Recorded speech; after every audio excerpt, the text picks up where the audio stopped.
Il n'y a aucun doute, je suis définitivement mort. Tout ce décor ne correspond pas à mon monde. Et puis, avec ces longs cheveux blonds, je suis probablement dans le corps de quelqu'un d'autre.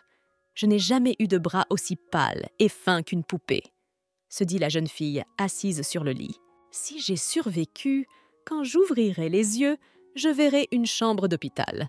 Il y aurait des instruments qui sonneraient autour de moi, des infirmières excitées qui tourneraient autour de moi. Mais que m'est-il arrivé? Y a-t-il vraiment une transmigration des âmes? La jeune fille s'aperçoit enfin qu'elle n'est pas seule dans le lit. Un homme brun dormait profondément à côté d'elle. Il était très beau. Alors, qui est cet homme? Pourquoi dormons-nous dans le même lit que lui? Qui est-il pour la maîtresse de ce corps? Bien sûr, j'ai lu beaucoup de romans où le personnage principal passe du monde réel au monde des livres. Mais cela ne peut pas vraiment arriver, n'est-ce pas? Ou est-ce que ça peut encore arriver? La jeune fille fit un effort de mémoire. Elle se souvint qu'en traversant la route au passage piéton, elle avait été renversée par un camion. La jeune fille n'avait pas enfreint le code de la route, elle avait juste été malchanceuse. Si je suis vraiment tombée dans un monde fictif, je dois m'adapter d'une manière ou d'une autre aux nouvelles circonstances. Heureusement, je suis orpheline, donc aucun membre de ma famille ne me pleurera. Il ne reste plus que mes amis. Je suis sûre qu'ils reviendront vite à la charge. Quoi qu'il en soit, j'ai de la chance d'être dans un endroit comme celui-ci. C'est quand même génial de renaître et de continuer à vivre. Si mon âme s'est retrouvée dans un roman après la mort, je devrais découvrir lequel. En regardant la décoration de la pièce, je peux deviner que cette famille est assez riche.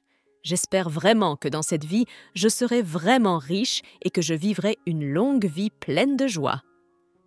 Bien sûr, j'aimerais être le personnage principal d'un roman romantique. J'accepterais même le rôle d'un personnage secondaire au destin tranquille.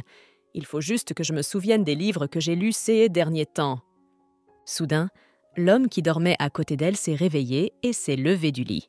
La jeune fille se dit qu'il était encore plus séduisant les yeux ouverts. « Je suis au lit avec un bel homme. Comment est-ce possible? Je n'ai jamais vu de personne aussi belle, » se dit la jeune fille. Soudain, l'homme se retourne et regarde attentivement la jeune fille. Il n'y avait pas la moindre émotion sur son visage. Il se détourna et se leva du lit. La jeune fille était tellement surprise et effrayée à la fois qu'elle ne put prononcer un mot. L'homme appela bruyamment la femme de chambre. La jeune fille remarqua qu'en plus de sa belle apparence, il avait une voix plutôt agréable. « Voulez-vous prendre un bain tout de suite ?» demanda la servante qui entra. « Oui, je crois que je vais le faire. » L'homme lui répondit. La jeune fille décida elle aussi de sortir du lit. Elle aussi aurait dû se laver, changer de vêtements et explorer la maison. Elle espérait vraiment pouvoir obtenir toutes les informations dont elle avait besoin de la part de la servante aux yeux verts qui entra dans la pièce. « Bonjour, réponds-moi, quel est ton nom ?» demanda la jeune fille. La servante répondit avec surprise qu'elle s'appelait Marie. La jeune fille demanda alors à la servante de lui dire son nom. « Et toi, tu t'appelles Delice von Bannister ?» En s'inclinant, la servante dit « Ce n'est pas possible. » Effrayée, la jeune fille murmura. Récemment, elle avait lu le roman « Les fleurs du palais impérial ». Le principal méchant de l'histoire s'appelait Delice von Bannister. « Attendez, il se trouve que l'homme qui a dormi à côté de moi est mon mari. C'est mon personnage préféré de tous les temps. En 19 ans, c'est la première fois que je tombe amoureuse d'un personnage de livre. Rowan est vraiment l'homme parfait. » Dans le roman des fleurs dans le palais impérial, on raconte que l'humble protagoniste est tombée amoureuse du prince héritier. Après avoir traversé de nombreuses épreuves, ils se sont mariés. Rowan était un personnage secondaire et il était complètement sous l'influence de la protagoniste. Il était amoureux d'elle. Malheureusement, Rowan était marié à Delice. La fille l'ignorait de toutes les façons possibles et l'intimidait à chaque fois qu'elle en avait l'occasion. Non, mais pourquoi ai-je été si malchanceux? Pourquoi n'ai-je pas été le personnage principal, mais que j'ai fini dans le corps de la méchante Delice? Pourtant, cela aurait été génial si j'avais été le personnage principal. Dans le corps du personnage principal, j'aurais pu éviter beaucoup de problèmes, pensa la jeune fille avec nostalgie. Soudain, elle se sentit étourdie et s'assit sur le sol. Elle aurait dû réfléchir à un plan d'action. Il lui fallait maintenant survivre dans ce monde, établir des relations avec les autres, s'habituer à son nouvel environnement. Dans l'histoire originale, Delys malmenait son mari, car il était l'enfant bâtard du duc. La méchante pensait qu'il n'était pas digne d'être son mari. Rowan est l'enfant du précédent duc Bannister et d'une servante qui a passé la nuit avec lui. Pour cette raison, le garçon était méprisé dans la famille de son père. Alors qu'il avait à peine 6 ans, sa mère est tombée gravement malade. La femme s'est rapidement éteinte et a fini par mourir. Rowan se retrouve alors sans défense et le monde entier lui tourne le dos. Le jour des funérailles, le duc dit à son fils qu'il le considère comme la seule tache de déshonneur sur son nom. Le duc promet de ne jamais reconnaître son fils. Les changements dans la vie du garçon ont commencé le jour où il a été révélé que la duchesse Bannister était stérile. « Duc, votre état de santé se détériore. Il est donc nécessaire de nommer un successeur. Comme vous n'avez pas de candidat convenable, je vous propose d'accepter d'être adopté. » Son secrétaire dit un jour au duc « Non, il faut que ce soit mon sang afin de poursuivre ma lignée. Amenez-moi cet enfant » ordonna le duc. Par coïncidence, le duc dut porter son attention sur son fils illégitime, qui avait un grand potentiel. Rowan s'avéra être un excellent chef militaire, surnommé plus tard l'incarnation du loup fort. Pour renforcer la position de la famille, Rowan doit épouser Delys von Caesar, la fille du marquis de Caesar. Immédiatement après le mariage, Rowan commença à avoir des problèmes avec son épouse. La jeune fille était malheureuse d'avoir été donnée en mariage à un enfant illégitime. Elle avait rêvé toute sa vie de devenir impératrice, et voilà que toutes ses tentatives s'effondrent. Chaque jour, Delys se dispute avec son mari, l'insulte et lui interdit de s'approcher d'elle. Comme Rowan, Delys a perdu sa mère très tôt. La jeune fille devint l'unique amour de son père, le marquis César. Elle grandit dans l'obstination, l'égarement et l'impolitesse. Non seulement elle maltraitait son mari, mais elle humiliait et insultait les serviteurs. Dans l'histoire originale, après plusieurs années de tourments, Rowan et Delys divorcent. Après le divorce, la méchante a tenté d'empoisonner le protagoniste, mais ce dernier l'a démasqué et l'a forcé à quitter l'Empire. Maintenant que je suis dans le corps de la méchante principale et que je connais son destin, je suis très inquiète pour ma vie. Après tout, elle a fait quelque chose de mal. Je n'arrive toujours pas à comprendre pourquoi elle est tombée amoureuse d'un prince minable au lieu de construire une relation avec son beau mari. Madame, comment vous sentez-vous en ce moment? Je voudrais vous faire remarquer que vous vous comportez un peu différemment aujourd'hui. La servante Marie l'a remarqué. Ah, eh bien... La jeune fille ne savait absolument pas quoi répondre à la servante. Pourtant, tout en lisant le livre, elle essayait de suivre le destin du personnage mineur Rowan. Elle ne s'intéressait absolument pas à la méchante Delys. Alors que faire maintenant? Comment être, elle? La jeune fille essaya de se souvenir de quoi que ce soit sur la méchante, mais il y avait très peu d'informations à son sujet. Après que la méchante ait été bannie de l'Empire, il n'y avait plus aucune mention d'elle dans le livre. La jeune fille savait que Delys était perfide et maléfique, mais rien de plus. « Madame, vous avez l'air en très mauvaise santé. Êtes-vous sûre que vous allez bien ?»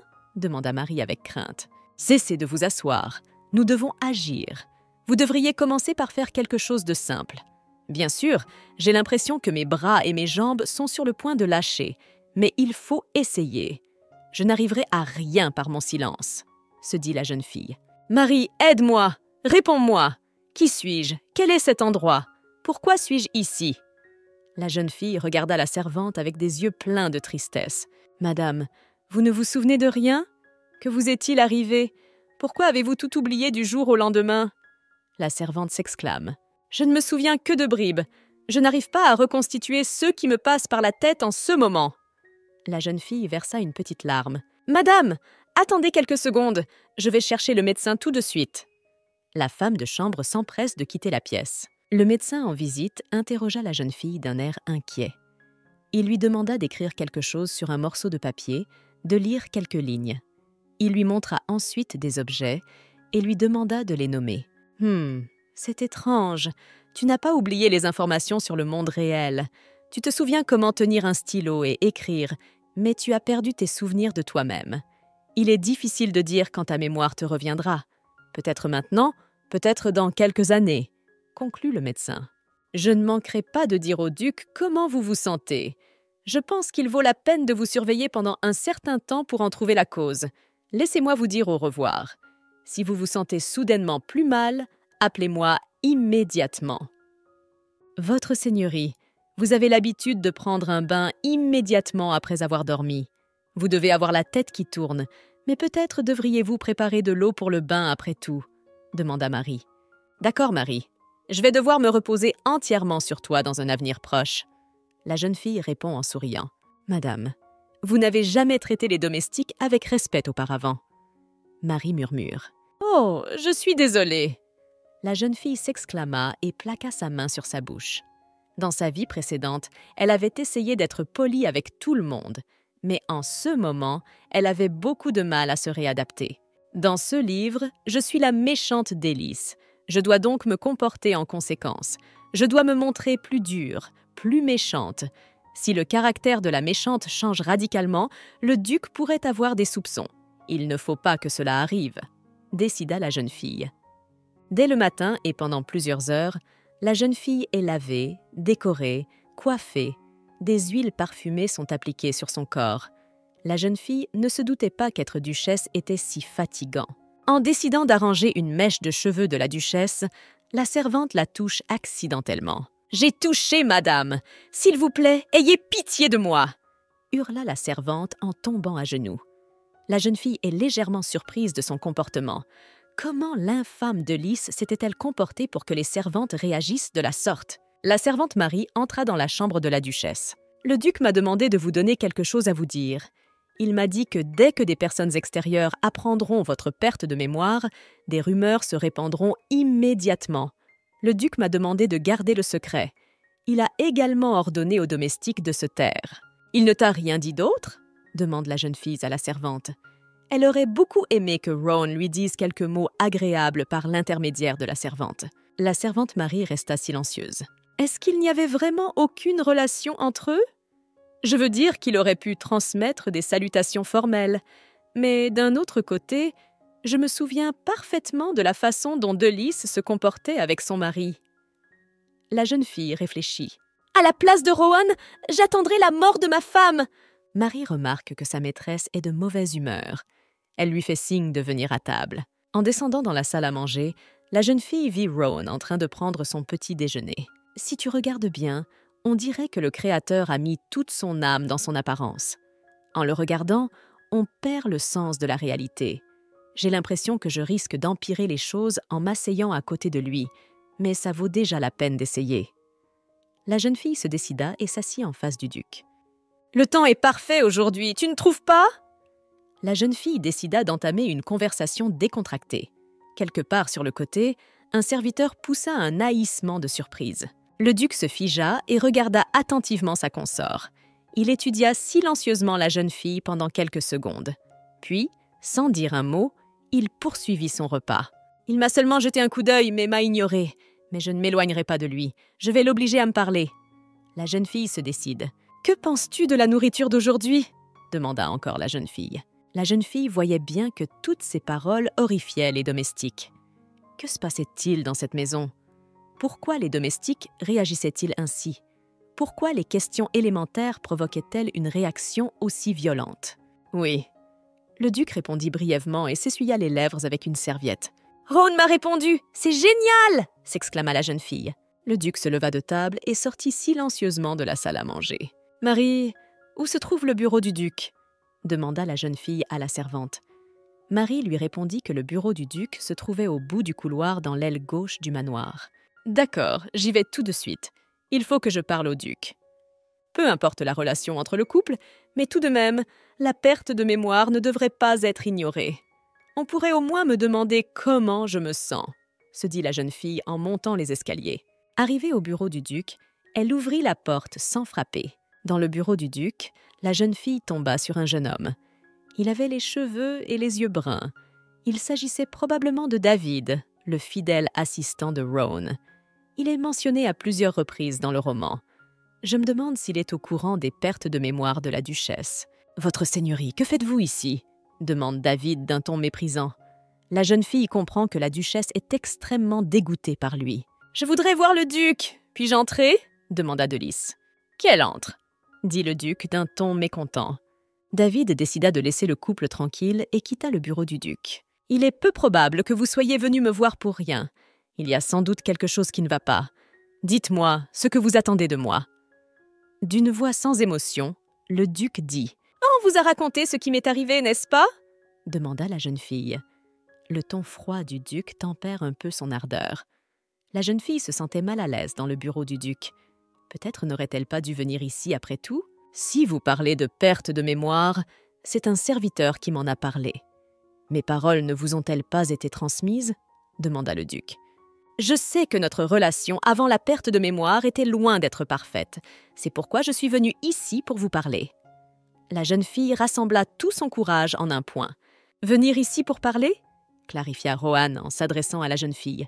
Ah oui, puisque la duchesse a perdu la mémoire, cela signifie qu'elle a oublié de me traiter d'illégitime. Je ne peux même pas imaginer ce que vous mijotez cette fois-ci. Vous feriez mieux de me dire tout de suite ce que vous voulez. Vous avez mal compris mes paroles. Malheureusement, je ne me souviens de rien, mais si j'ai été impolie avec vous après tout, pardonnez-moi, demanda la jeune fille. Rohan décida d'ignorer son épouse. Il prit les documents dans ses mains et commença à les examiner. Par son allure, il montrait qu'il n'était pas d'humeur à socialiser. « Bon, je ne vais pas vous distraire de votre travail. » La jeune fille quitta le bureau du duc d'un pas rapide. « Bon sang, je voulais entendre un mot gentil, mais je n'ai eu droit qu'à un regard glacial. Bref, je voulais le meilleur, mais ça s'est passé comme d'habitude.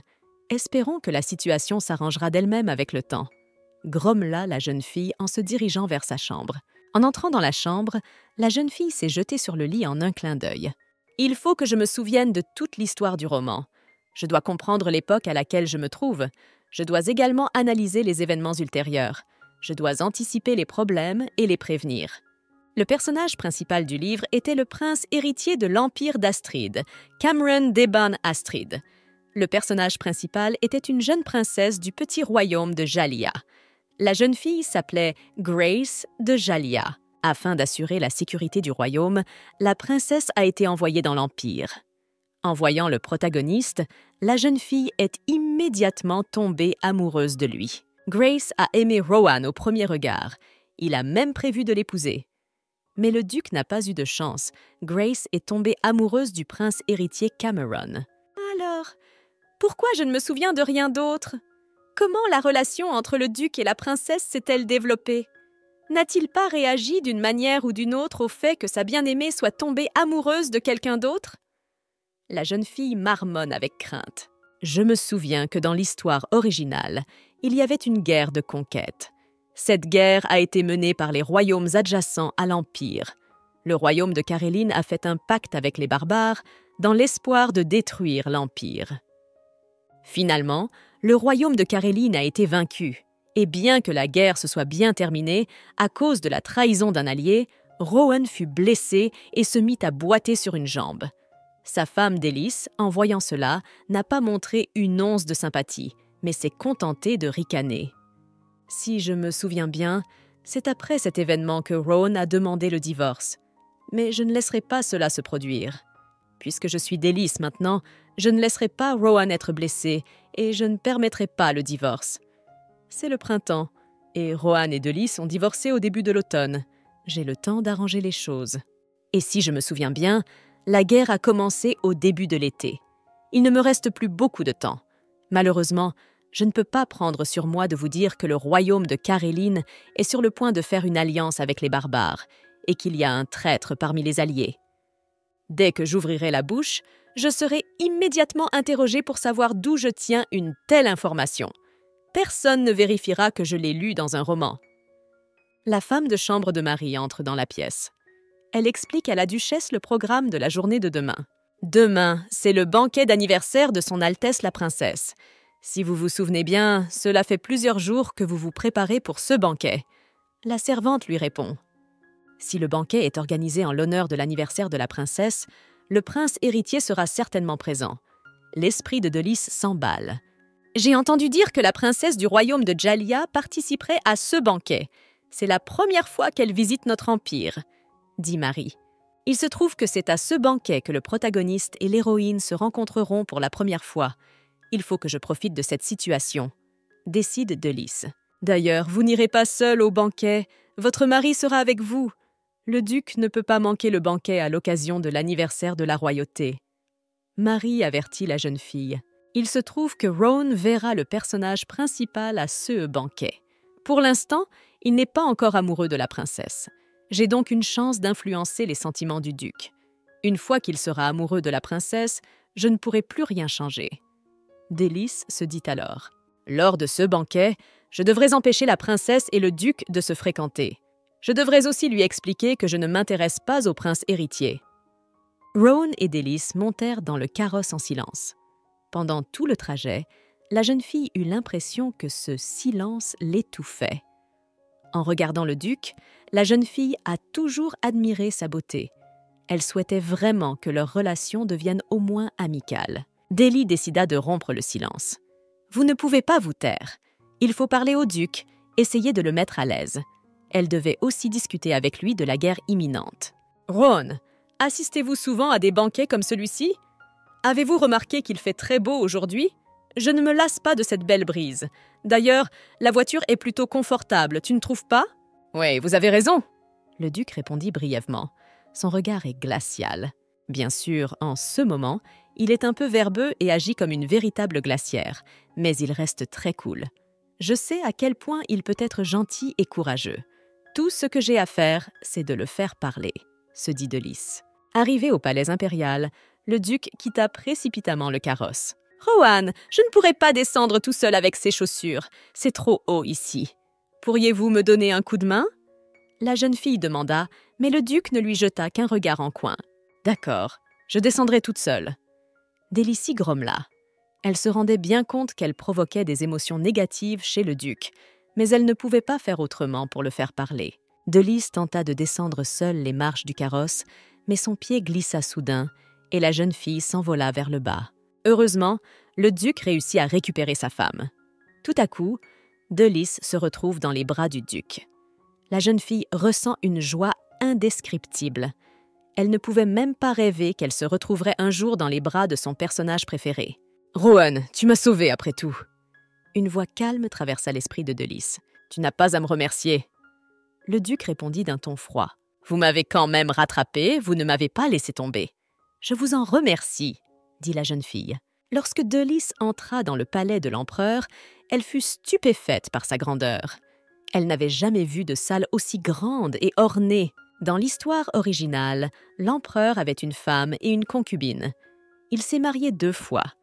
La première femme de l'empereur lui a donné une fille et un fils, le prince Cameron et la princesse Sophia. La concubine a donné à l'expéditeur 2 fils et 2 filles. À la mort de l'impératrice, l'empereur épouse sa concubine. Une fois devenue impératrice, la femme voulut faire de son fils le prince héritier. Comme l'empereur n'était pas de cet avis, il fit de son fils aîné Cameron le prince héritier. Le héros annonce l'arrivée du prince Cameron au banquet et de son Altesse la princesse Sophia. Le prince s'est avéré être un bel homme, et son apparence est digne de son statut, mais je n'échangerai jamais mon Rowan contre quelqu'un d'autre. Delice réfléchit en regardant le prince. « L'aimes-tu à ce point ?» demanda le duc à l'improviste. En entendant la question du duc, la jeune fille fut confuse pendant un moment. Les mots de Rowan lui sortirent de la tête en un instant. La jeune fille pensait que le duc se posait la question à lui-même. « Oui, j'aime bien. » Delice répondit par un sourire. « Je vois. » Le duc dit sèchement. Il se détourna ensuite de la jeune fille pour vaquer à ses occupations. Delice le regarda avec perplexité. Elle ne comprenait pas sa réaction. Avait-elle vraiment dit une bêtise? « Oh, regardez qui je vois! C'est mon ami intime, le duc Rowan !» Le prince héritier Cameron s'exclama joyeusement. « Salutations, futur soleil de l'Empire !» s'incline le duc. « Bon sang, je vais devoir constamment observer les gens qui m'entourent pour savoir comment je dois me comporter devant les personnes spéciales de l'Empire. Je ne connais absolument pas l'étiquette locale. » pensa Delice avec crainte. La jeune fille décida de saluer le prince comme l'avait fait le duc, mais le prince l'ignora. Il continua à parler au duc comme si de rien n'était. « J'ai été ignoré par le prince héritier. Il avait probablement des relations tendues avec l'infâme Dely, mais quoi qu'il en soit, il aurait pu respecter quelques règles élémentaires de bienséance. Agacée, la jeune fille réfléchit. Bien sûr que le duc et le prince se connaissent. Comme Rowan est le chef de la faction de l'empereur, il n'a pas pu s'empêcher de se rapprocher de l'héritier du trône. Selon l'intrigue du roman, lorsque le prince commencera à faire la cour à Grace, leur amitié deviendra un problème pour eux. « Et vous voilà, duchesse !» Une femme blonde et souriante s'approche de Delice. C'est la princesse Sophia. « Duchesse, cela fait si longtemps que je ne vous ai pas vue. J'ai entendu dire l'autre jour que vous gaspilliez votre énergie à faire des bêtises inutiles. »« Je suis désolée, mais je ne vois absolument pas de quoi il s'agit, » répond la princesse Delice. « C'est drôle, je ne m'attendais pas à ce que tu fasses l'idiote. » La princesse sourit. « Vous êtes en train de parler du fait qu'il y a longtemps, je voulais prendre la place de l'impératrice. Est-ce que je comprends bien l'essentiel de notre conversation? Si c'est le CIS, vous n'avez pas à vous inquiéter. Pour l'instant, j'ai décidé d'investir dans les choses vraiment importantes. » Delice l'avoue. « Mais qu'est-ce que tu racontes? C'est vraiment vrai ?» s'étonne la princesse. Elle s'étonne que la duchesse ait renoncé à épouser le prince héritier. « À propos, Votre Altesse, cela fait très longtemps que je ne vous ai pas vu. Comment allez-vous? Comment se sent votre père ?» Delice demande au prince héritier. « Bien, merci, » répondit prudemment Cameron. Le comportement de la duchesse lui semblait extrêmement suspect. Elle avait l'habitude de le harceler dès qu'elle en avait l'occasion, exigeant de l'attention. « Je voudrais dire que je me porte bien moi aussi. C'est parce que j'ai épousé un homme aussi bien que votre ami. Les mots me manquent pour vous dire à quel point j'ai de la chance de l'avoir rencontré, » s'exclame Delice. Le prince héritier, la princesse et le duc regardent la jeune fille avec surprise. « Duchesse, que se passe-t-il? En vous écoutant, je me pose beaucoup de questions, » dit la princesse Sophia. « Oh, je suis désolée, je prends probablement trop de votre temps. Il faut que j'y aille, » s'exclame Delice. La jeune fille voulut partir, mais soudain le duc lui prit la main. Tenant fermement la main de son épouse, Rowan l'entraîna derrière lui. Le duc conduisit Delice sur la terrasse. « Pourquoi as-tu dit cela? Pourquoi avez-vous dit que notre rencontre avec vous était une chance? Qu'est-ce que c'est que cette absurdité? Pourquoi dire une telle chose devant le prince héritier? Il sait que ma femme considère notre mariage comme notre plus grand malheur. » D'une voix irritée, le duc a dit « Vous ne vous en souvenez peut-être pas, mais c'est le prince héritier qui fait palpiter votre cœur. Vous m'avez détesté toute votre vie. Réalisez-vous maintenant à quel point vos paroles sont vides de sens? Rowan, je ne sais pas comment tu me connais, mais je tiens à t'assurer que je ne ressens rien pour le prince. Ne sais-tu vraiment pas qui fait battre mon cœur le plus souvent? » Delice mit la main sur son cœur, montrant ainsi qu'elle disait la vérité. « La personne que tu aimes est son Altesse le prince héritier. » Rowan s'opposa à la jeune fille. « Est-ce que tu écoutes au moins ce que je te dis ?» Delice s'indigna. « Pour être honnête, je ne me suis pas encore rendu compte de ta perte de mémoire, et je comprends mal tout ce que tu me dis. Je suis sûre que tu regretteras tes paroles avec le temps, » répondit Rowan à la jeune fille. « J'ai l'impression qu'il me déteste. Quand il me regarde, ses yeux sont pleins de froideur. Il me répond toujours brièvement et sèchement, » pensa Delice avec nostalgie. « Rowan, je te le répète, je n'aime pas le prince héritier, » s'exclama la jeune fille. Soudain, Delice ressentit un violent mal de tête. Tout se mit à flotter devant ses yeux. « Qu'est-ce qu'il y a? Tu te sens mal ?» demanda Rowan à son épouse. Il remarqua que la jeune fille pâlissait et se balançait sur le côté. Il passa un bras ferme autour de sa taille. « Je me sens très étourdie pour une raison ou pour une autre. » La jeune fille avoua. Elle se souvint qu'elle n'avait rien mangé depuis ce matin. La robe était un peu petite pour elle. Alors, pour rentrer dedans, la jeune fille avait dû renoncer à manger. « Si tu n'as pas mangé depuis ce matin, cela explique tes vertiges. Si tu veux, nous pouvons rentrer au manoir tout de suite, » proposa le duc. « Pourquoi? Je me sens bien, je vais manger un peu et ça ira mieux. Cela fait peu de temps que nous sommes au banquet, alors si nous partons maintenant, nous aurons l'air bien peu cultivés. » Delice a répondu. « Si vous vous évanouissez, quels sont vos ordres ?» demanda le duc. La jeune fille était heureuse de voir qu'il se préoccupait d'elle. Rowan ne voulut pas écouter les objections de son épouse. Il décida de rentrer chez lui. « Donne-moi ta main, je vais t'aider à t'asseoir. » Rowan tendit la main à son épouse. « Ron, es-tu devenu plus courtois avec moi parce que tu t'inquiètes pour moi ?» demande Delice. Non, toujours aussi sèchement, le duc répondit. « Et je continuerai à penser que vous vous inquiétez pour moi. Cela me fait chaud au cœur, rien que d'y penser, » dit la jeune fille en souriant. « Fais ce que tu veux !» dit le duc sans regarder son épouse. Ouvrant les yeux, Delice se rendit compte qu'elle était dans sa chambre. « Maîtresse, vous êtes enfin réveillée. » Marie, une servante excitée, entre dans la pièce. « J'étais dans le carrosse, comment me suis-je retrouvée ici ?» s'étonne Delice. « Vous vous êtes évanouie dans le carrosse. Le maître t'a amenée dans ta chambre. Ensuite, tu as dormi pendant plus de 24 heures. » Raconte Marie. « Vous voulez dire que le duc m'a portée personnellement dans ses bras ?» clarifie Delice. « Oui, et il avait l'air très excité en le faisant. » répond Marie. « Alors, où est-il maintenant ?» demanda la jeune fille. « Monsieur est parti pour le palais impérial tôt ce matin. Il semble qu'il avait des affaires à régler là-bas. » Raconte Marie. « A-t-il dit quand il serait de retour ?» demanda Delice. « Non, mais il m'a demandé de veiller sur vous avant son départ. À propos, madame, le marquis vient cet après-midi. Il s'inquiète de votre santé, » avertit Marie. Le marquis était le père de Delice. Le livre ne dit pas grand-chose sur lui. Comme il restait du temps avant l'arrivée du marquis, la jeune fille décida d'explorer le manoir du duc. En explorant la maison, Delice trouva l'entrée du donjon. La jeune fille décida de descendre et d'examiner attentivement tout ce qui s'y trouvait. Au bout du donjon, elle vit une porte massive en bois. Elle avait une poignée dorée et brillante. La jeune fille ne se souvenait pas que le roman parlait d'une porte massive en chêne avec une poignée en or. Et qu'est-ce qui se cache derrière cette porte ? La jeune fille tendit la main vers la poignée. « Maîtresse, vous voilà. Vous devriez rentrer car le marquis est arrivé !» s'exclame Marie. Le marquis attendait sa fille dans le jardin. En regardant le marquis, Delice se rendit compte qu'il avait l'air très jeune. La méchante principale avait-elle un père aussi jeune ? La jeune fille sentit la peur l'envahir. Elle ne savait pas comment se comporter avec son père. Il était peu probable qu'elle parvienne à le tromper. « Père, je suis heureux que vous soyez venu. »« Ne vous inquiétez pas pour moi, je me sens bien pour le moment, » dit la jeune fille au marquis. « D'elle, ma chère, pourquoi me parlez-vous de façon si formelle ? Pourquoi m'appelles-tu père ? Appelle-moi comme avant, papa !» demande le marquis. « Tu as l'air un peu effrayé. Peut-être n'as-tu pas encore voyagé ? As-tu une température normale ?»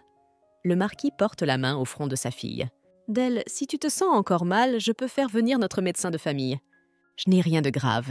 C'est juste que j'ai pensé ajouter un peu de formalité à notre communication. » La jeune fille répondit et sourit nonchalamment. « D'elle, c'est donc une blague ?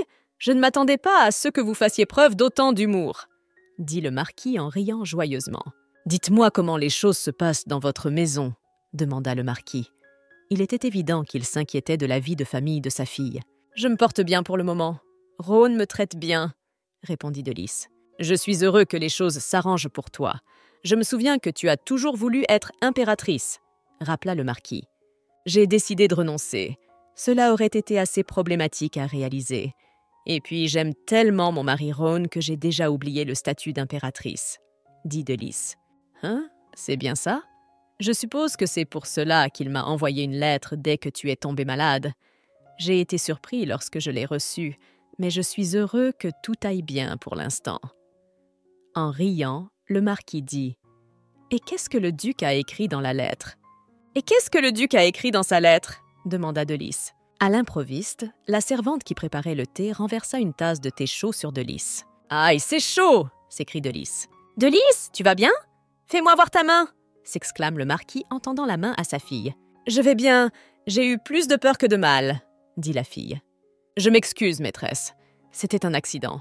Je me sens très coupable devant vous. Ayez pitié de moi. » La servante s'effondre littéralement à genoux devant la duchesse. « C'est bon.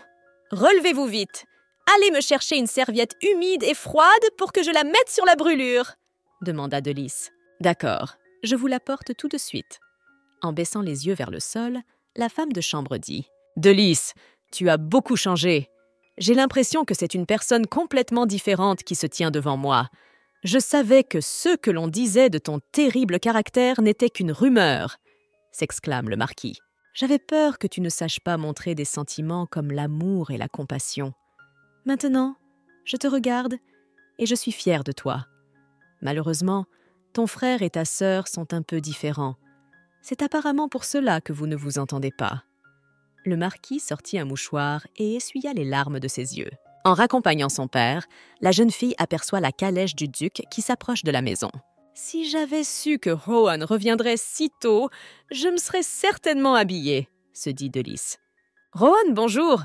La jeune fille salua joyeusement son mari. « Pourquoi es-tu venu ici ?» demanda Rohan. « Rohan !» cria Dely et courut vers son époux. La jeune fille voulait vraiment le serrer dans ses bras. Rohan vit que son épouse avait l'intention de le serrer dans ses bras, alors il s'écarta. La jeune fille se précipita devant lui. « Je vois, j'ai été trop rapide avec l'étreinte, » conclut Delice. « Je suis venue ici parce que tu me manquais. Ce n'est pas comme si on ne t'avait pas vu depuis plus de 24 heures, » dit Delice à son mari. « Tu veux dire que je vais croire que je t'ai manqué ?»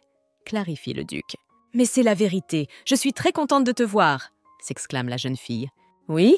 Eh bien, je suis de retour, ma chère. » Le duc sourit gentiment. « Est-ce qu'il vient de sourire ? C'est moi qui l'ai fait ?» se demande Delice. « Rohan, je ne l'imaginais pas, tu as vraiment souri ?» demande Delice en regardant son mari dans les yeux. « Rohan, as-tu remarqué que la nourriture est bonne aujourd'hui ?»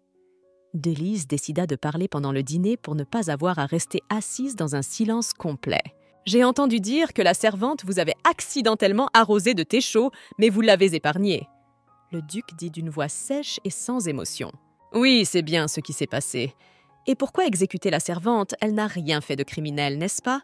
demanda Delice en souriant. Auparavant, il n'était pas question de faire preuve de clémence, même pour une goutte de thé sur le sol, et encore moins pour une boisson renversée sur vous. Mais cette fois, vous avez été magnanime, et c'est étrange. Remarque le duc. « Pensez-vous que la servante devrait être punie après tout ?» demanda Delice. La jeune fille n'était pas douée pour être méchante. Elle avait de la peine pour les gens, alors elle ne punissait jamais personne et ne se vengeait jamais. « J'ai écrit une lettre de recommandation à cette femme de chambre et je l'ai envoyée dans un meilleur endroit. Je suis sûre qu'elle s'en sortira bien, » répondit le duc à la jeune fille. « Rohan, c'est très gentil de ta part. » Delice sourit. « Vous dites n'importe quoi !» objecta le duc. « Bien que vous essayiez d'avoir l'air d'un homme extrêmement strict, vous ne l'êtes pas vraiment. Je vois que vous êtes gentil, » dit Delice à son mari. « Rohan, je suis très curieuse de quelque chose. Ce matin, dans la cave, j'ai vu une porte qui est extérieurement différente de toutes les autres. Elle était fermée à clé. Ai-je le droit d'y entrer ?» demande Delice. « Il s'agit probablement de l'armurerie. Il y a là beaucoup d'armes empilées qui ont été transmises de génération en génération, » répondit le duc. « Écoutez, pourquoi ne me montrez-vous pas cette pièce ? Je suis très curieuse. Je veux savoir ce qu'il y a là-dedans, » demande Delice d'une voix suppliante. « Quand vous aurez fini de dîner, venez dans mon bureau. Je vous conduirai à cette pièce. » Le duc se lève de table et part dans son bureau. Dans l'histoire originale, pendant la guerre, lorsque Rohan a été pris au piège, son épée s'est brisée. C'est pour cela qu'il a été blessé. Le duc ne pouvait tout simplement pas se défendre contre son adversaire. Mais cette fois, je ne laisserai pas l'épée de Rohan se briser. Je ferai en sorte qu'il se batte avec l'épée la plus forte possible, décida Delice en son fort intérieur. J'avais complètement oublié que des créatures magiques vivaient dans ce monde. Les objets créés par la magie sont extrêmement solides et durables. Tous les outils fabriqués à partir de matériaux elfiques sont très résistants. Malheureusement, les elfes et les nains se cachent des humains car ils craignent qu'ils ne les exploitent. Si je me souviens bien, il y a même eu un épisode dans le roman où des guerriers ont sauvé des esclaves elfes. J'ai de la chance, car en connaissant l'histoire à l'avance, je sais où les elfes se cachent actuellement. L'anniversaire de Rohan arrive à la fin du printemps. Je devrais peut-être lui préparer une surprise. Je me demande comment il réagira à un cadeau de ma part. Me donnera-t-il un baiser en signe de gratitude? À quoi je pense? Je devrais chasser ces pensées. Pour l'instant, je devrais enfiler une robe plus confortable et me rendre à l'armurerie. Inutile de se laisser aller à de fausses illusions et à des fantasmes. La jeune fille commença à peine à se changer qu'elle entendit frapper à la porte. Rohan entra dans la pièce. Voyant son épouse à moitié nue, il se figea, gêné, sur le seuil. « Pourquoi es-tu entrée sans permission? Nous avions convenu que je viendrais moi-même à votre bureau. » Delice est indignée. La jeune fille poussa le duc vers la porte et continua à se changer. Qu'est-ce qui se passe ces derniers temps? Depuis qu'elle a perdu la mémoire, Il ne se passe pas un jour sans qu'il y ait un incident. Son comportement a beaucoup changé. Elle a même un regard complètement différent, se dit le duc. Parfois, j'ai l'impression que l'extérieur est le même, mais qu'à l'intérieur, c'est une personne complètement différente. Duc Bannister, vous ressentez probablement vous-même la situation turbulente dans le Nord, dit le prince héritier Cameron. Pour l'instant, il se contente de piller les villages frontaliers, mais il est impossible de savoir quand cela changera. Six John agissent sous les yeux de l'Empire et tentent de nous provoquer. Oui, ils sont généralement moins audacieux, répond le duc. C'est vrai, c'est pourquoi je pense qu'ils préparent quelque chose. En gros, j'ai un mauvais pressentiment. Pensez-vous que cela vaille la peine de se manifester cette fois-ci ? Demanda le prince. Je pense que oui. Le duc lui répond. Au fait, comment va votre consort ? J'ai appris qu'elle était tombée malade au cours du banquet et que vous aviez dû rentrer chez vous, dit le prince. Il ne s'est rien passé de grave. Elle va très bien pour le moment. C'est bien car j'ai eu peur. Au fait, puisque nous parlons de votre femme, je pense que vous êtes au courant des rumeurs qui courent sur votre consort et moi. Quoi qu'il en soit, je voulais m'excuser pour ce que j'ai pensé. Apparemment, je me suis trompée. Le prince sourit. Ne vous inquiétez pas. Je n'accorde aucune importance aux rumeurs et aux ragots, assura le prince Rohan. Après avoir rencontré le prince héritier, Rohan décida de se rendre à la bibliothèque. Il entendait des chuchotements inquiets autour de lui. Les étudiants de l'Académie de magie connaissaient le sale caractère du duc. Et s'il venait à la bibliothèque, il risquait d'avoir un problème. « Duc Bannister, qu'est-ce qui vous amène ?» demanda l'un des étudiants. « Je suis venu voir Samuel. Est-il dans sa chambre en ce moment ?» demanda le duc. L'apprenti lui répondit que Samuel était absent pour le moment et que personne ne savait quand il reviendrait. « Alors puis-je l'attendre ?» demanda le duc. « Bien sûr, je vous accompagne tout de suite dans la salle d'attente », lui dit l'apprenti en lui faisant signe de monter les escaliers. « Je ne me suis pas présenté, je m'appelle Joshua. »« Et quelle est la raison pour laquelle vous venez voir Samuel ? Tu avais quelque chose de prévu ?» demanda l'apprenti en prenant place dans le fauteuil en face du duc. « Je me demandais s'il existait une magie capable de remplacer l'âme d'une personne ?» demanda le duc. « Pour être honnête, je n'ai jamais entendu parler d'une telle chose. Seriez-vous prêt à effectuer une telle manipulation ?» demanda Joshua. « Non, je ne le suis pas, » répond le duc. Un jeune homme entra dans la pièce, un énorme bâton à la main. Joshua s'empressa de lui signaler que le duc Bannister l'attendait. « Vous êtes Samuel, n'est-ce pas ? Je suis venu vous voir pour savoir si l'âme d'un homme peut passer dans le corps d'un autre homme. » Il explique au duc la raison de sa visite. « Qu'est-ce que vous racontez ? Comment une telle chose peut-elle vous venir à l'esprit ? As-tu vraiment décidé d'écrire un roman ? » se demande Samuel. « Une telle chose est impossible, n'y pense même pas. Tu n'y arriveras pas. Je ne connais que quelques grands maîtres capables d'une telle chose. » Je n'ai jamais pensé à faire une telle chose. C'est juste qu'un homme que je connais a beaucoup changé. Alors je me suis demandé ce qui l'avait affecté. Le duc dit pensivement. Ce n'est pas parce qu'une personne se comporte différemment de d'habitude qu'on lui a remplacé son âme. Samuel objecte. Je suis étonné de voir à quel point une personne peut changer en un instant. Pour dire les choses crûment, elle s'est réveillée ce matin en étant une personne complètement différente. Tout en elle a changé. Sa façon de parler, son caractère, son apparence. Raconte le duc. Même si elle dit avoir perdu la mémoire, je suis sûre que c'est plus que ça. Tu parles d'une femme maintenant. Tu sais que les femmes sont assez inconstantes. Il n'y a rien d'étonnant à cela, dit Samuel. C'est bon, tu peux rentrer chez toi. Ne me dérange plus jamais pour des choses aussi insignifiantes. Comme Rohan l'avait promis, il emmena Delice à l'armurerie. Entrez, dit Rohan en ouvrant grand la porte. L'armurerie s'avéra tout simplement immense. Il y avait beaucoup d'épées, de lances, d'arcs et de flèches dans la pièce.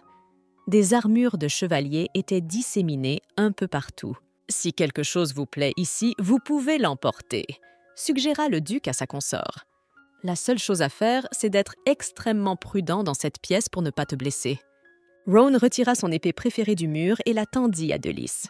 Il y a un nom sur la lame, Dance d'argent. L'ancien maître de l'épée était Sojo Bannister, et il l'utilisait magistralement. Le nom est impressionnant. Pourquoi n'utilises-tu pas une si bonne épée ? demanda Delice. La jeune fille savait que la guerre était imminente, et elle craignait que Rohan n'emporte avec lui une épée qui se briserait ensuite au combat. Mais j'utilise déjà une épée qui est meilleure que celle-ci. Elle a été héritée de mes ancêtres, dit Rowan. Mais si Rowan a une épée avec de grandes caractéristiques, alors pourquoi se casserait-elle au combat, se dit Delys. Je ne peux pas utiliser l'épée de la danse d'argent car elle ne correspond pas à mon aura. Jusqu'à ce que ma force augmente, je peux utiliser l'épée donnée par mes ancêtres, expliqua Rowan. Bientôt, le pouvoir de Rowan augmentera et son épée sera brisée. Delys devine. Si Rowan ne peut pas se trouver une épée capable de résister à son pouvoir, je dois me dépêcher. Il est temps de trouver les elfes et de leur demander de fabriquer une épée pour Rowan. Delys, pourquoi t'intéresses-tu soudain à mes épées ? Demanda Rowan à la jeune fille en lui prenant doucement la main. Il vient de me prendre la main, tout seul. Je ne lui ai même pas demandé de faire ça, s'étonna la jeune fille. C'est à cause de moi ou tu as décidé de te mettre à l'épée ? Demanda Rowan. Les deux, bredouilla Delys avec effroi. Maintenant que tu as satisfait ta curiosité, nous pouvons y aller. Rowan se dirigea vers la sortie de l'armurerie. Rowan, est-ce que tu as une affaire chez elle cette semaine ? Demanda Delys. Je me rends demain au palais impérial pour affaires. Je partirai tôt le matin et ne serai de retour qu'en fin d'après-midi. Pourquoi cette question ? Aucune raison, juste, ne t'en fais pas. La jeune fille répondit en souriant. Puisque Rowan serait absent toute la journée de demain, Delys pourrait aller au marché aux esclaves et commander une épée aux elfes locaux. Sortir du manoir était un défi. Pour contourner les gardes, Delys devait sortir de la chambre par la fenêtre.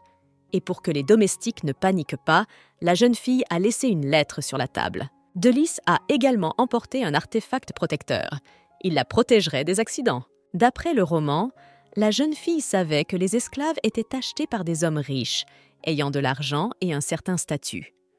La vente d'esclaves occupait une certaine place à côté de l'aristocratie. Le roman raconte que les esclaves étaient vendus dans une ruelle à côté des magasins de tissus. La vente était assurée par une certaine Sari. Comme Delys n'avait pas trouvé les shops de tissus depuis longtemps, elle décida de s'adresser à un marchand local. Les shops de tissus se trouvent un peu plus loin dans cette allée. Si vous venez pour la première fois sur notre marché, vous remarquerez ma marchandise. J'ai un article très spécial à vous offrir, s'exclama le marchand. La jeune fille déposa sur la table des gants noirs et blancs en daim souple. « Wow, ces gants iront parfaitement à Rowan.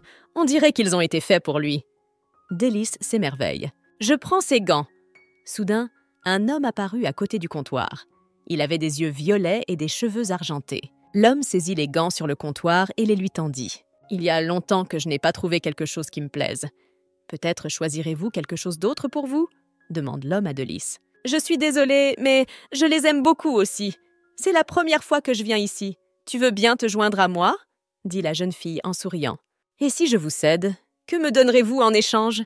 demanda l'homme d'une voix sournoise. « Mais ce n'est pas une concession, c'est un véritable échange. » La jeune fille remarque. « Ce ne sont pas des gants d'homme. J'ai l'impression d'en avoir plus besoin que toi. Ne devriez-vous pas me faire une concession dans ce cas ?» demanda l'homme. « Qu'est-ce qui te fait croire que j'achète ces gants pour moi ? Peut-être voulais-je faire un cadeau à mon mari ?» Delys s'indigne. « Alors nous allons procéder comme suit. Vous me dites votre nom et je vous donne ces gants, » propose l'homme. « Je ne sais même pas si je dois lui dire mon nom. Et si cela devenait quelque chose de désagréable pour moi ? D'accord. Pour les gants, je vais lui donner la version courte de mon nom. » Delys se décide. « Je m'appelle Dell, » dit la jeune fille en arrachant les gants des mains de l'homme. « J'ai failli rater de si beaux gants. J'étais si nerveuse à leur sujet. Je les offrirai en même temps que l'épée. » La fille s'exclama en tenant la boîte de gants. Soudain, un homme portant une casquette sombre sortit en courant du coin de la rue. Poussant la fille au sol, il s'enfuit. « Terrible, mon dos. On ne peut pas courir en ville comme ça. Heureusement que mes gants ne sont pas abîmés. » grommela Delys en se relevant.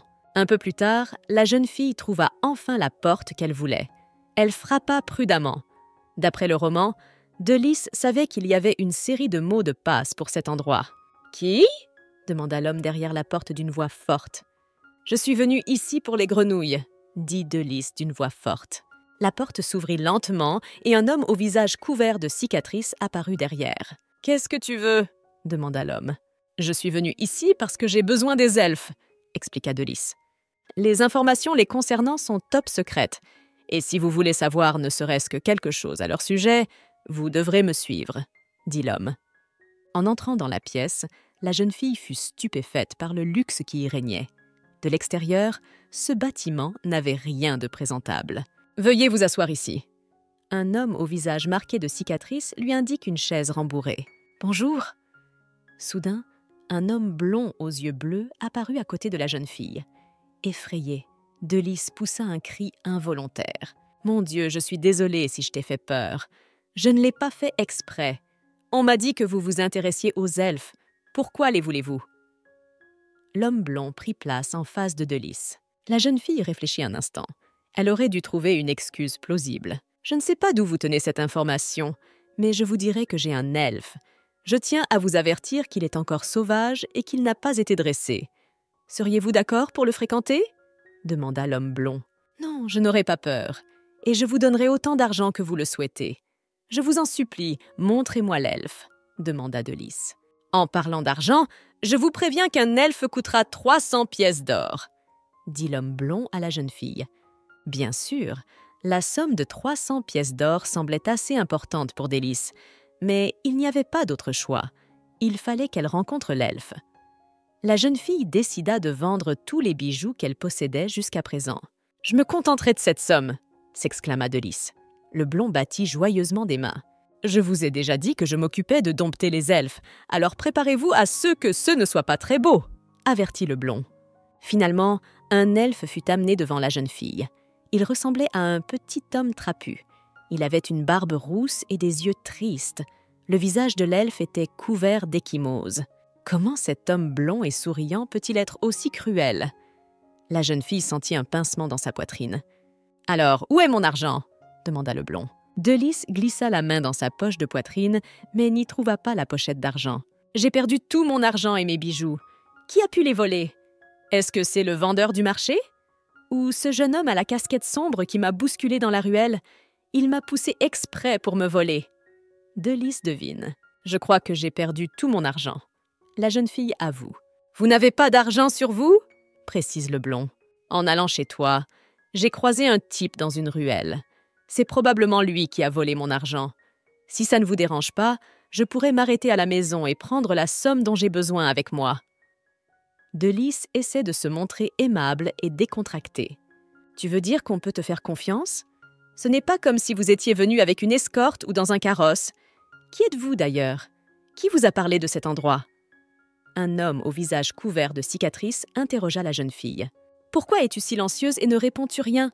Dis-moi vite qui t'a parlé de cet endroit et comment tu as obtenu le mot de passe pour y entrer. » L'homme au visage couvert de cicatrices hissa Delys sur ses épaules et l'entraîna dans le donjon. « Sais-tu au moins qui je suis ?» La jeune fille s'indigna. « Pourquoi devrais-je le faire ?» demanda un homme au visage couvert de cicatrices. L'homme se dirigea vers l'une des cellules et y jeta Delys. « Pour être honnête, je ne me soucie pas du tout de qui vous êtes. Je ne fais pas confiance aux gens qui essaient de voler des elfes avec des artefacts magiques, » dit l'homme. « Je vous le répète, ces données sur les artefacts sont destinées à la protection, pas aux mauvaises actions. Si vous me laissez partir, je vous apporterai l'argent immédiatement. Et je vous le répète, je suis une duchesse, j'ai de l'argent, » s'exclame Delys. « Vous me prenez pour une idiote? Vous voulez me faire croire qu'une dame de sang noble erre seule dans la ville. Si vous choisissez de mentir, faites en sorte que ce soit crédible. » L'homme au visage balafré lui conseilla. « Nous allons maintenant décider de ce que nous allons faire de vous. Alors restez tranquille. C'est une sorte de cauchemar. J'ai de plus en plus d'ennuis. Si je ne peux rien faire, je vais rester coincée ici pendant longtemps. » Effrayée, pensa la jeune fille. En se retournant, Delys remarqua qu'elle n'était pas seule dans la cellule. Il y avait des femmes et des enfants assis sur le sol en béton froid. « Il faut d'abord que je sorte d'ici, puis que je dise à tout le monde ce qui se passe ici, » se dit Delys. Dans une cellule voisine, la jeune fille vit un elfe solitaire assis seul. « Monsieur l'elfe, vous allez bien ?» demanda Delys. Mais l'elfe ne répondit rien. « Mon cher, tu as dû passer par des moments difficiles, mais je t'aiderai dès que je sortirai d'ici. »« L'homme qui a essayé de m'acheter veut m'aider ?» demanda l'elfe, incrédule. « Je n'essayais pas de le faire par intérêt personnel. Je voulais te sauver parce que j'ai besoin de ton aide. Je fais tout cela pour mon mari. » « Je suis au courant de la guerre à venir, et il n'y a pas d'épée capable de résister à sa puissance à l'heure actuelle. Si l'épée de mon mari se brise sur le champ de bataille, il y aura des problèmes. Je voulais donc vous sauver et vous demander de forger une épée pour mon mari. Vous êtes le seul à pouvoir fabriquer une lame qui ne sera pas brisée par la force de la consort. Même si je vous rançonnais, je ne vous retiendrai jamais par la force. Je suis contre l'esclavage, et je veux que le seigneur elfe forge une épée de son plein gré. Honoré, s'il vous plaît. Je sais que je suis trop impertinent en vous demandant une épée à l'improviste, mais vous devez m'aider. Je suis complètement désespéré. C'est pourquoi je suis venu ici. Je savais que je vous trouverais ici, alors j'ai pensé vous sauver et vous demander une faveur. Cachée dans notre forêt se trouve l'une de mes plus belles créations. Je ne créerai peut-être jamais rien d'autre de semblable de toute ma vie. Pour l'instant, l'épée appartient à une fée, mais si tu me sauves vraiment, je te la donnerai. L'elfe promit. Je t'assure que nous sortirons d'ici, promit la jeune fille. Alors vous prétendez être une duchesse, ou avez-vous décidé de devenir une noble femme avant de mourir? Un homme blond s'approcha de la cellule. À ses côtés se tenait son complice masculin, le visage marqué de cicatrices. « Je suis venu vous annoncer une bonne nouvelle. J'ai trouvé un acheteur pour toi. Je vous vendrai bientôt. Si l'affaire se conclut et que je parviens à te vendre, je gagnerai bien plus que 300 pièces d'or. Sois reconnaissant envers moi d'avoir choisi de te donner la vie plutôt que de te la prendre. » « Qui a trouvé cette lettre en premier ?» demande le duc au serviteur. Marie dit au duc qu'elle a trouvé la lettre dans la chambre de la duchesse après le dîner. Elle ne sait pas où elle est allée puisqu'elle n'a rien dit à la duchesse de Si et Projet. « J'ai entendu la duchesse dire qu'elle voulait être seule et se sentir libre », s'exclame un valet de pied nommé Thomas. « J'ai remarqué qu'il manquait quelques bijoux dans la chambre de la maîtresse. Il manque une paire de bracelets et un pendentif, mais il pourrait rapporter une grosse somme d'argent. Il n'y a pas d'autres traces de volume. » « Raconte, Marie. »« D'accord, j'ai bien entendu.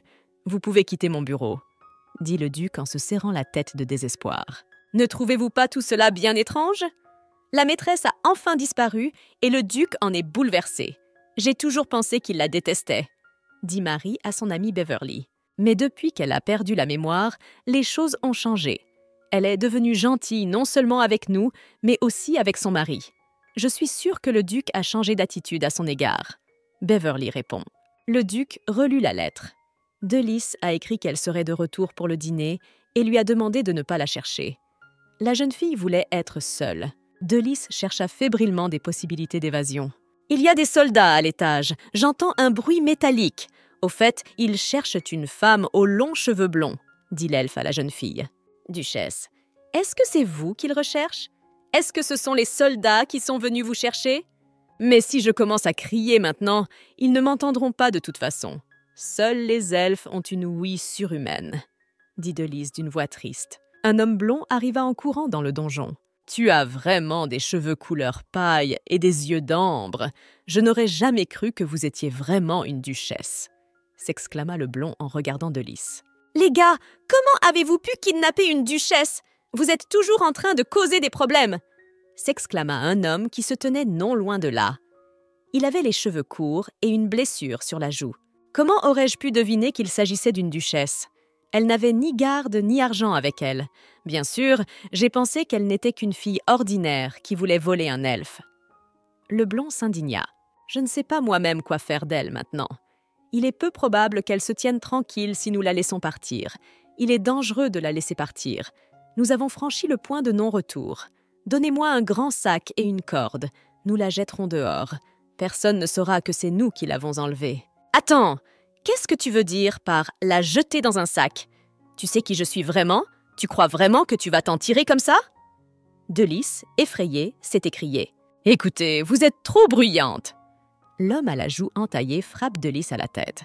La jeune fille a immédiatement perdu connaissance. Lorsque Delis a ouvert les yeux, elle s'est rendue compte que ses mains étaient attachées dans son dos. La jeune fille a eu un violent mal de tête après le coup. La jeune fille était allongée sur le sol. Elle sentait l'humidité. Soudain, Delis s'est rendue compte qu'elle se trouvait près d'une étendue d'eau. Comme elle ne voyait rien et que l'air était chargé de poussière, la jeune fille se rendit compte qu'elle était dans un sac. « Vous avez vraiment décidé de la noyer ?» demanda l'homme blond au visage marqué de cicatrices. « Et si on la jetait dans l'eau et qu'on s'en allait ? J'ai l'impression que plus on tergiverse, plus on s'attire des ennuis, » répondit l'homme. L'homme jeta la fille sur son épaule et la porta vers l'eau. « Si on me jette à l'eau dans un sac et les mains liées, je ne survivrai pas. » De Lys réfléchit avec crainte. « Je ne veux pas mourir. J'avais prévu de vivre une longue vie heureuse avec Rowan à mes côtés. J'ai fait tout cela pour le sauver. Je n'aurais jamais pensé me retrouver dans une situation aussi terrible. Rowan, comme tu me manques maintenant. » Soudain, des soldats apparaissent derrière l'homme aux cicatrices. Ils lui ordonnèrent de s'arrêter.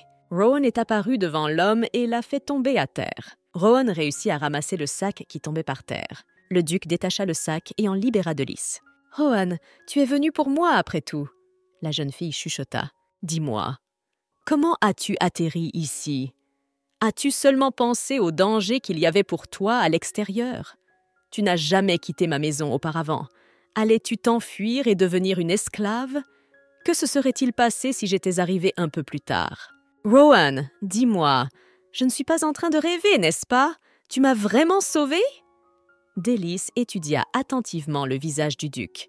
Elle n'arrivait toujours pas à croire que le cauchemar qu'elle avait vécu était enfin terminé. « Rowan, je suis désolée pour mon comportement. » Lys craignait qu'après cet incident, le duc ne commence à la considérer comme un fardeau ou ne recommence à la détester. « Lys, souviens-toi que même si tu décidais de me fuir et de devenir une esclave, je ne te laisserai jamais partir. Et ce n'est pas la peine de faire semblant de ne pas le savoir. Tu ne pourras plus me tromper, » dit le duc à la jeune fille. Le duc ordonna à ses hommes d'inspecter minutieusement la place du marché et celles adjacentes dans la ruelle. Le duc trouva le bâtiment dont parlait Lys et frappa la porte du pied. « Que diable pensez-vous faire? Vous vous croyez tout permis parce que vous êtes duc? Pourquoi démolissez-vous des portes et entrez-vous par effraction dans les maisons des autres? Vous me devez un remboursement complet !» cria l'homme blessé au visage. En descendant au sous-sol, le duc trouve plusieurs cellules. Des femmes et des enfants y étaient assis. Dans l'une des cellules, le duc trouva un elfe. « Êtes-vous le duc Vannister? Votre épouse vous attendait. Elle était persuadée que vous la sauveriez, » dit l'elfe au duc. Le duc était assis au chevet de sa femme endormie depuis des heures. « Et pourquoi es-tu allé là-bas? Si jamais tu me quittes pour quelque raison que ce soit, je ne pourrai de toute façon pas te laisser partir. » Le duc caressa doucement les blessures du poignet de la jeune fille. « Je t'en supplie, ne me quitte plus jamais !» Le duc embrassa la paume de la main de sa consort. « Je n'ai jamais compris ce que Rowan m'a dit à l'époque. Que voulait-il dire? Tout ce dont je me souviens, c'est qu'il ne me laisserait pas partir et que je ne pouvais plus le tromper. » « Mais qu'est-ce que tout cela signifie ?» se dit Lys. La jeune fille décida d'aller voir Rowan pour s'excuser encore une fois de l'avoir rendu nerveux. « Bonjour, Rowan !» s'exclame Lys en entrant dans le bureau de son mari. « Lys, pourquoi es-tu venu ici ?» demande Rowan. « J'ai pensé que c'était la seule possibilité de te parler en personne. Tu n'es pas occupée, n'est-ce pas ?» demande la jeune fille. « C'est bon, j'ai le temps. De quoi voulais-tu me parler ?» demande le duc. « Tu es allé au marché aux esclaves hier, n'est-ce pas? As-tu vu quelqu'un d'autre que des humains ?» pardonna Lys. « Vous voulez parler de l'elfe? Si tu es venu te renseigner sur lui, il est en ce moment même chez le guérisseur. » raconte le duc. « Dieu merci, il va bien. Par ailleurs, Rowan, je suis parti hier sans rien dire à personne. » Lys commença à parler, mais le duc l'interrompit. « Oublions ce qui s'est passé. La seule chose, c'est que tu me donnes ta parole que tu ne recommenceras plus jamais. » D'une voix irritée, le duc dit « Mais je n'allais pas m'enfuir, n'est-ce pas ?» s'exclame la jeune fille. « Alors, tu le feras. Et cette fois, je te croirai. » Le duc s'enfonça dans les papiers, montrant ainsi que la conversation était terminée. « Pourquoi faire semblant de croire alors que ce n'est pas le Kia ?» demanda la jeune fille. Mais le duc ignora sa question. « Est-ce qu'il m'écoute au moins ? Je me suis donné tout ce mal pour lui et il agit comme ça. Je veux dire que ce n'est pas juste. Bien sûr, mon acte est irréfléchi, mais je mérite tout de même un semblant de respect. » se dit Lys en serrant involontairement les mains en poing. « Tu as tout faux! J'ai quitté la maison hier pour te commander une épée. Je voulais te faire un cadeau d'anniversaire !» hurla la jeune fille. « Comment ça, tu as décidé de me faire un cadeau? Tu n'avais pas l'intention de t'enfuir de la maison? Il disait donc la vérité ?» clarifie le duc. Il y a quelques heures, le duc avait rendu visite à l'elfe. L'elfe se rendit compte que le duc était venu le voir pour rien. Il avait des questions. « Je suis venu ici dans l'espoir de savoir comment ma femme est entrée dans la cellule. Peut-être pourriez-vous me l'expliquer ?» dit le duc. Juste après l'apparition de votre consort, elle est restée muette à l'idée de vous donner une épée. Elle m'a demandé de l'aide en pleurant. Votre consort pense que si votre force augmente, votre épée ne pourra pas supporter la charge. Raconte l'elfe. Je sais que cela semble absurde, mais elle m'a demandé de vous forger une épée capable de résister à votre force. Je ne sais pas ce qui se passe entre vous, mais ne la grondez pas trop, je vous en prie. Je ne l'ai pas cru à l'époque. Je me suis dit, pourquoi irait-elle au marché aux esclaves pour une épée? Mais maintenant, en la regardant, je me rends compte qu'elle ne ment pas. Le duc se dit, si tu ne te souviens pas de ce qui s'est passé dans ta vie, comment connais-tu les elfes? Demanda le duc. Je ne peux pas vous le dire pour l'instant. Ne croyez pas que je vous cache quoi que ce soit. Mais je ne sais pas exactement ce qui s'est passé. Je crains que vous ne me compreniez pas. Je tiens à vous assurer que toute cette situation est parfaitement sûre. De Lys s'exclame. Je vous raconterai tout un peu plus tard. J'accepte vos excuses. D'après ce que tu as dit, j'en déduis que tu n'avais absolument pas l'intention de me fuir, dit Rowan à la jeune fille.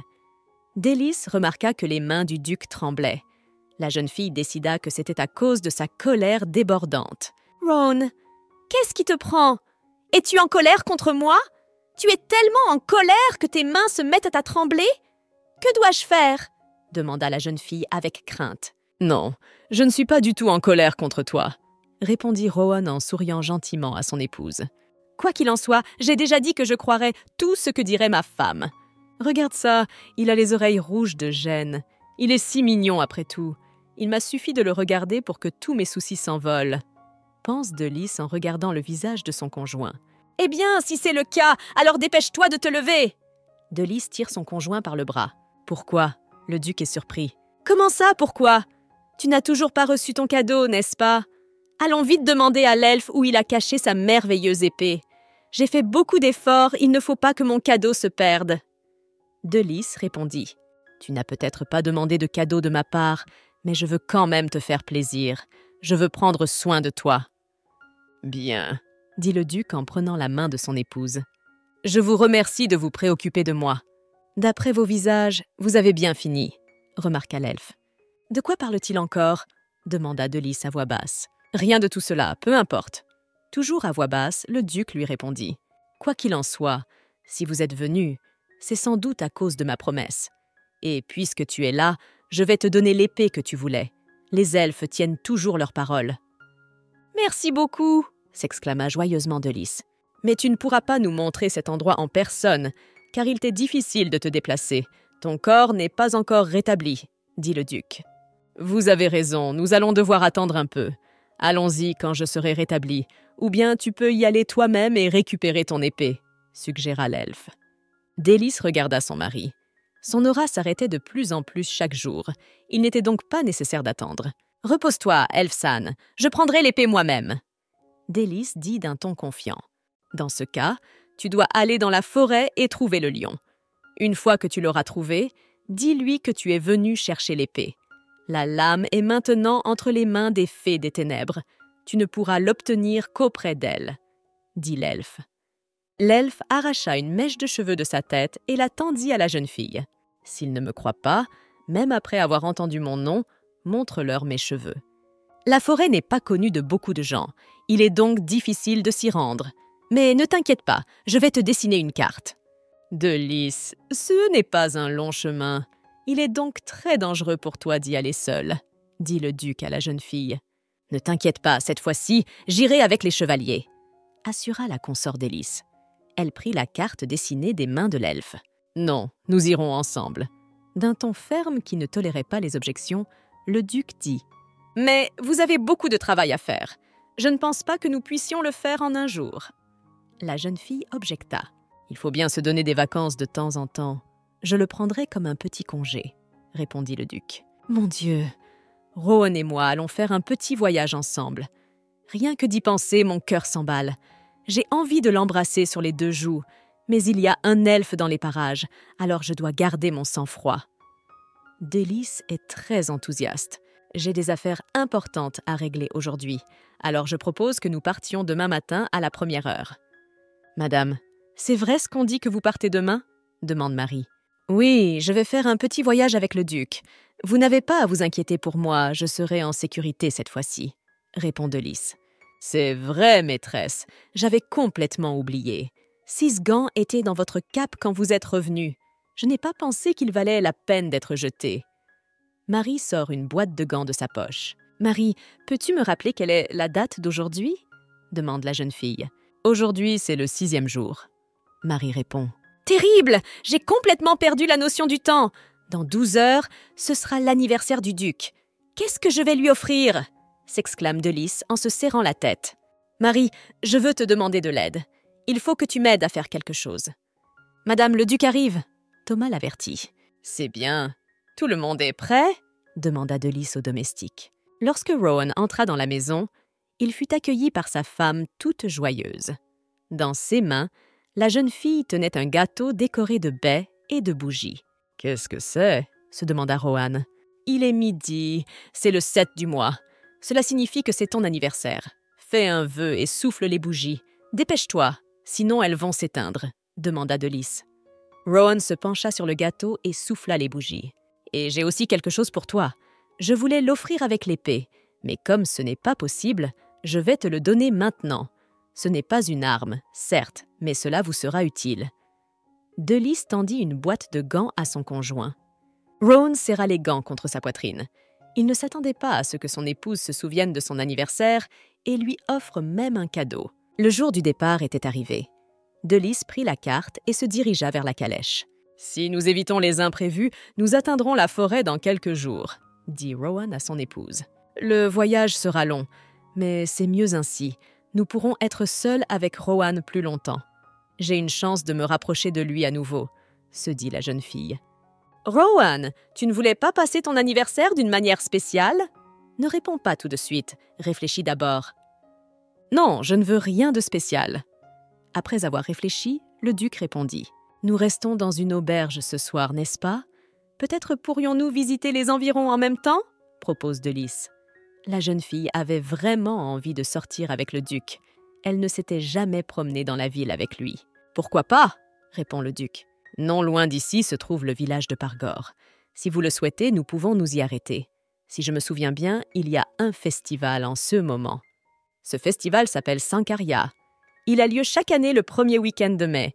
Ce festival est dédié à un héros local qui a mené plus d'une grande bataille. »« Super, on va faire ça !» se réjouit de Lys.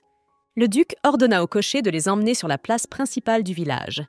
Lorsque de Lys sortit de la calèche, elle vit un grand nombre de personnes. Sur la place, il y avait des étals avec de la nourriture de rue. Des musiciens divertissaient la foule avec des airs joyeux. Chaque coin de rue était décoré de rubans et de ballons colorés. « Comme c'est beau ici, finalement!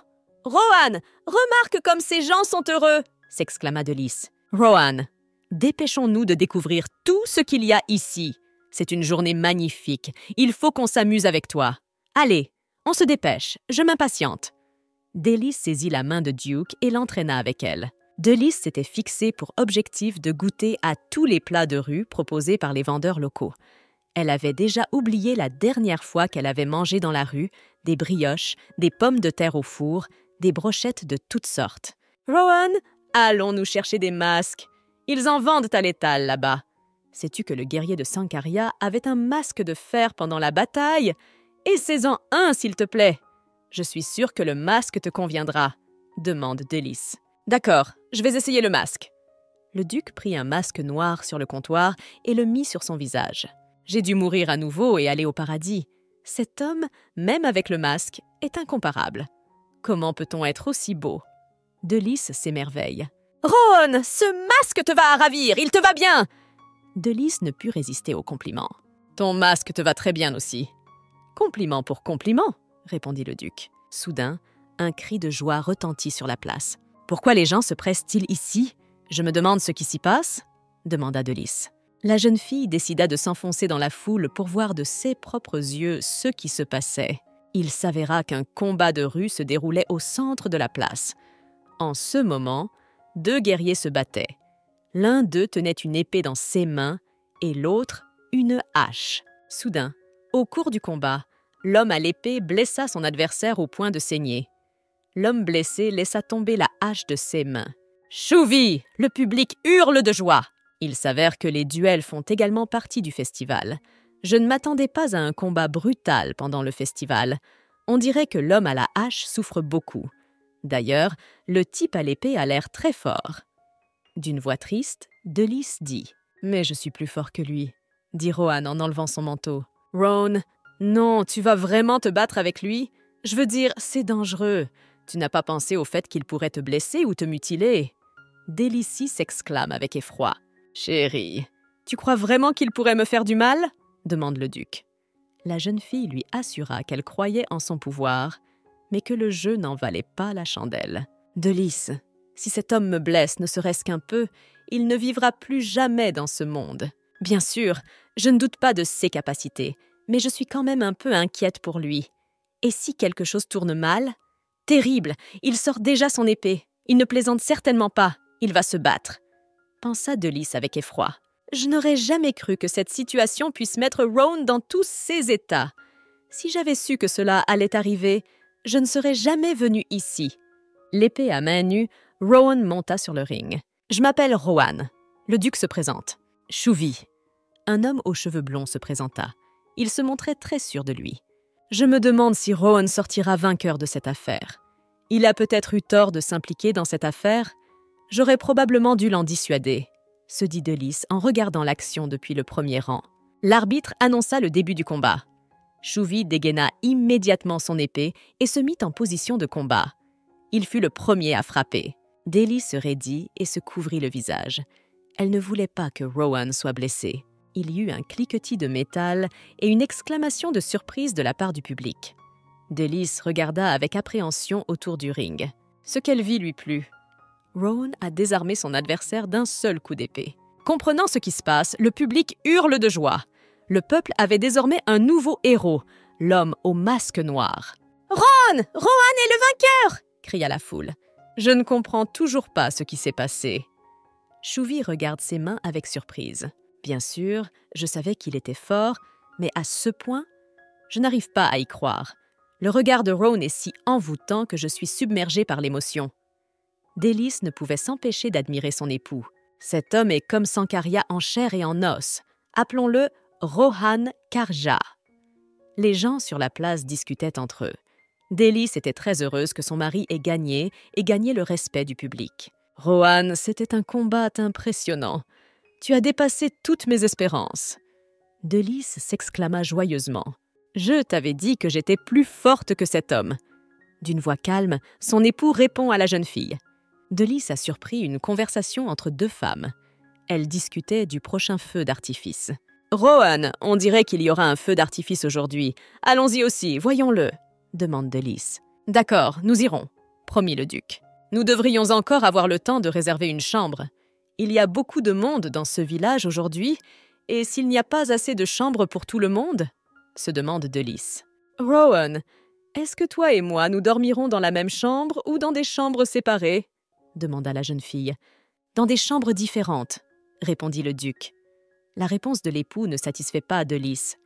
Cela faisait des semaines qu'ils vivaient séparément. Allaient-ils vraiment dormir dans des chambres séparées lorsqu'ils voyageraient eux aussi? Sont-ils un couple marié ou non? « Rowan, admets-le, tu ne veux pas partager ta chambre avec moi? Pourquoi veux-tu des chambres différentes ?» demande Delis d'une voix offensée. « J'aimerais te faire remarquer que toi et moi, nous nous sommes très rarement retrouvés seuls ensemble ces derniers temps. As-tu commencé à m'éviter? Pourquoi ne veux-tu pas passer du temps avec moi? Pourquoi évites-tu de rester dans ma chambre ce soir? » Ma chère Delis, je suis heureux que notre relation ait atteint un nouveau niveau. Nous pouvons vraiment être appelés un couple marié maintenant. Et pour être honnête, je ne veux pas précipiter les choses. Laissons les choses suivre leur cours, répond le duc. Je sais que si je reste dans la même pièce que vous, je ne pourrai pas résister à la tentation. Et ce n'est pas du tout ce que vous souhaitez en ce moment. Laissons les choses en l'état pour l'instant. Je te promets que lorsque tu le voudras, nous partagerons définitivement une chambre ensemble. Les paroles du duc embarrassèrent énormément Delis. Son visage devint rouge cramoisi en un instant. « Je prends votre réaction comme une réponse. Restons-en là. » Le duc chuchota à l'oreille de sa consort. « Mon cœur est sur le point de bondir hors de ma poitrine. Il est urgent que je me calme et que j'arrête de faire l'enfant. Tout va bien. Il ne s'est rien passé de grave. Délice se rassure. Bon, puisqu'on a déjà discuté du couchage, trouvons un endroit en hauteur avec toi. Je pense que sur le toit de l'immeuble, ce sera très pratique pour regarder le feu d'artifice. S'exclame Délice et d'un pas rapide, elle part à la recherche d'un toit convenable. Duc et Délie décidèrent de regarder le feu d'artifice depuis le toit de la plus haute tour du village de Pargor. « Aujourd'hui, nous nous sommes bien amusés. Merci beaucoup pour cette journée, » dit Délice à son époux. « C'est moi qui devrais te remercier. J'aimerais souligner que ces derniers temps, j'ai de nombreuses raisons d'être reconnaissante. Grâce à toi, j'ai essayé beaucoup de choses nouvelles, » répond Rowan. « Tu sais, il y a longtemps que je voulais te le dire. » Rowan commença à dire, mais le bruit des feux d'artifice couvrit sa voix. « Qu'est-ce que tu as dit? Je suis désolée, je n'ai rien entendu !» cria la jeune fille. Elle était frustrée de ne pas pouvoir entendre ce que Rowan voulait lui dire à cause du feu d'artifice. Soudain, Rowan attira la jeune fille contre lui et l'embrassa sur le front. « Qu'est-ce qui vient de se passer ?» s'étonna Délice. La jeune fille lui toucha doucement le front. Était-ce vraiment leur premier baiser? « On dirait que le feu d'artifice est terminé. Il fait frais la nuit, alors rentrons vite à l'auberge, » dit Rowan lorsque les bruits du feu d'artifice se sont enfin éteints. « Bien sûr, allons-y !» répondit Délice en souriant à son mari. Elle était heureuse que le duc se préoccupe à nouveau d'elle. Son rêve s'était réalisé. Son personnage de livre préféré était maintenant son mari bien réel.